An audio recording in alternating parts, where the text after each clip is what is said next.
Hi and welcome to the Outpost RV. My name is Phelan, our cameraman is Henry, and today we're going to show you the Palomino SS550. A couple things before we get started. First of all, as far as what truck this fits on, it would fit on any full-size truck, so half-ton, three-quarter-ton, or 1 ton with either bed size. So you can put it on the 5.5-foot bed, 6.5-foot bed, or 8-foot bed. So pretty much virtually any truck except for your compact trucks like your Tacomas. Also, we do order these in the cool gray versus the white. You can get it in the white exterior if you'd like. The reason we order in the cool gray is because the difference in the fiberglass. This is a heavy-duty gel-coated fiberglass versus the white is what they call a performance glass. It's much thinner, and you can see the fibers in the fiberglass compared to the cool gray. We'll go ahead and get started here at the entry door. This is what they call a friction hinge door. So we do not have latches, so wherever you open it, that's where it would stay. You have an integrated blind in your entry door as well. Fold assist grab handle at the entry door. Porch light right here. This black bracket here is for prepped and ready for a backup camera. So if you're towing a trailer or whatever, or just visually want to see what's behind you traveling down the interstate, you can add a backup camera to this. You do have the jacks for the roof are now on the exterior versus the interior, which I feel is a lot nicer. For one, if for some reason, which we have not had issues with them, but if there was something wrong, you would not be able to raise and lower it. There is a manual override right here conveniently underneath for you to override it and operate it manually. And if something would go wrong, basically loosen a nut on the bottom and top, take this bracket off, slide in a new one. Very easy to change out if need be. Manual jacks, it does come with the manual jacks.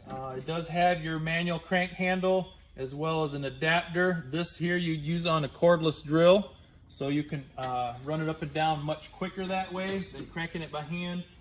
You can also upgrade these to the electric power jacks. Basically, we would remove these heads, put on the electric heads. It is pre-wired for that. Obviously, we'd have to wire in the brain and the remote as well. So you can upgrade to power jacks if you would like.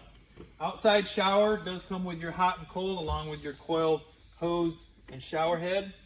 30 amp connection. It does come with a separate detachable cord, so not a cord that you're pulling out, pushing in, taken away from storage on the inside. So it is a separate cord. It is included.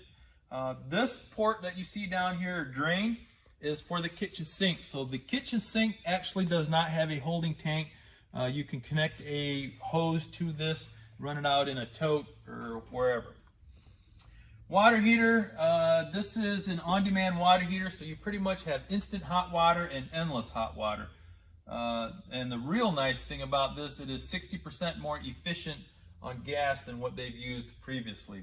Outside receptacle, 20,000 BTU furnace. These are your reefer vents.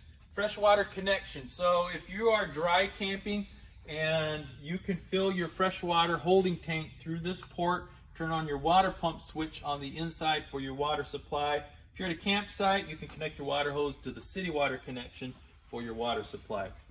Moving up front here, we have a 7-way port right here. This is the same as what is on your truck.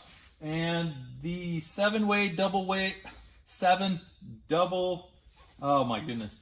The double 7-way cable, if I can get it right, is included in the package as well. You plug it into here, run it back, plug it into your 7-way on your truck, and that's what operates your clearance lights, also gives power to the camper, and charges your battery while you're traveling. So whether you're plugged into your truck, whether you're plugged into the power supply on the side, it does charge your onboard battery.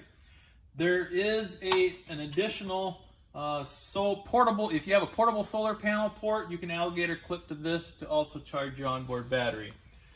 Battery disconnect switch, so if you put the unit in storage, don't want your batteries to drain, you can use this key to disconnect your batteries.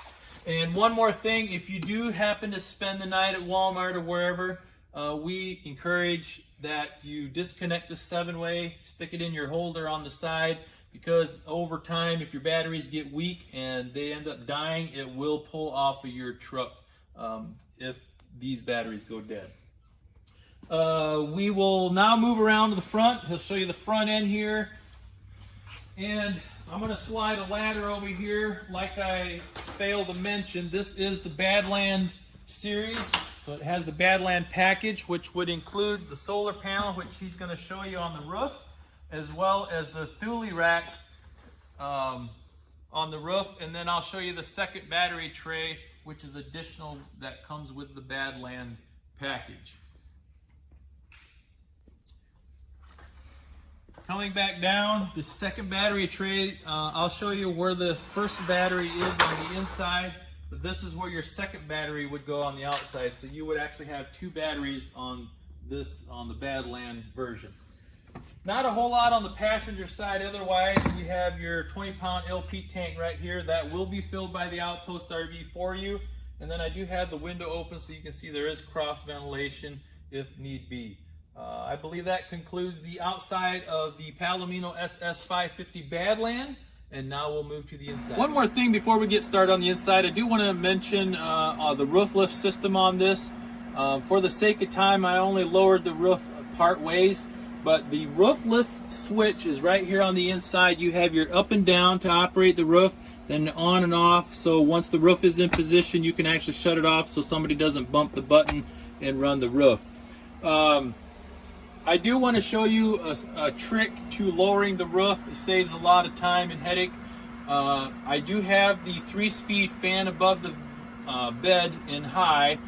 Close all the windows, and then I'm going to close this door to show you how it creates a vacuum. As you lower the roof, it will pull that in for you. We usually stop about 2 inches from the roof being closed just to walk around the outside, make sure everything is tucked in, and then you can lower it the rest of the way and clamp it down. So I'm going to pull the door shut. If you watch the vinyl up here at the top, how it creates a vacuum and pulls that in for you as you lower the roof. Coming inside the door will be the dinette area. The table is on a pedestal, so you can remove that.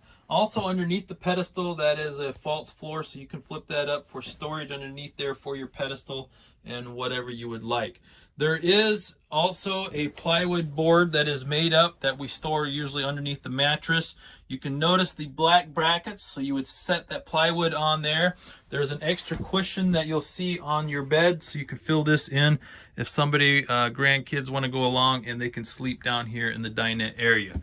Overhead cabinets are vinyl compartments that hang from the ceiling.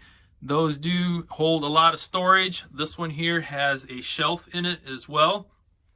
And before we move on, while I'm back here, you will also see the privacy curtains all the way around, and then you have like a tinted vinyl shade that you can unzip, and then you have a screen on the outside. Beside the dinette is just a cabinet space. You have a drawer on top, nice large countertop on top of that. And then this is your thermostat that operates your furnace. And you have a USB port and a receptacle there as well. Before we move up into the bed area, the step area that you see right here, you can use as seating or stepping up into the bed. That is where your freshwater holding tank is in and your main battery.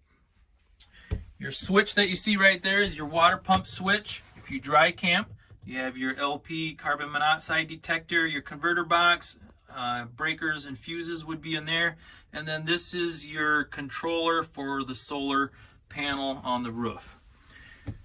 Moving on up into the bed area, this is a residential queen, so it is a 60 by 80. You have foot lockers on each side for storage. And then there is the fan that I was talking about earlier. Swinging back into the kitchen area, I'll step back here and give you a nice overview of the kitchen. And you also have another overhead bag compartment on this side as well. The refrigerator is a 3-way on this one, so you do have your gas, electric, and 12 volt.